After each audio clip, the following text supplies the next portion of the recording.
In today's video, we are going to show you how to unlock a period in Xero. Let's begin.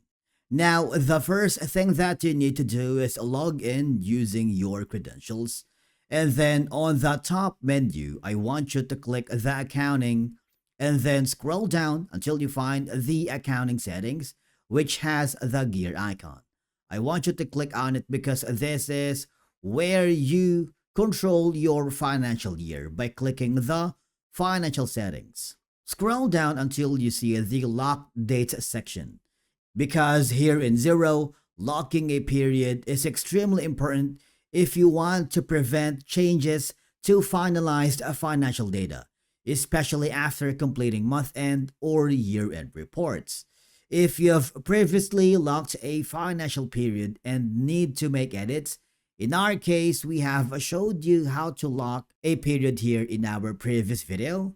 And if you want to fix a transaction or adjust entries, this is what you need to do. You have two drop-down menus here, okay? Number one is only users with advisors or proper permissions can change lock dates. Be careful when unlocking periods because it will affect your reports and you need to contact your accountant or the organization's admin if you're not sure. And for us to unlock a period, all we have to do is go to the drop-down menu and select a different date right here. Click the remove button, all right? And you can do this for the two drop-down menus.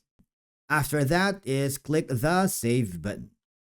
And that's it. That's how you unlock a period in Xero. It's quick, simple, and easy. Thank you so much for watching. We will see you again in the next video.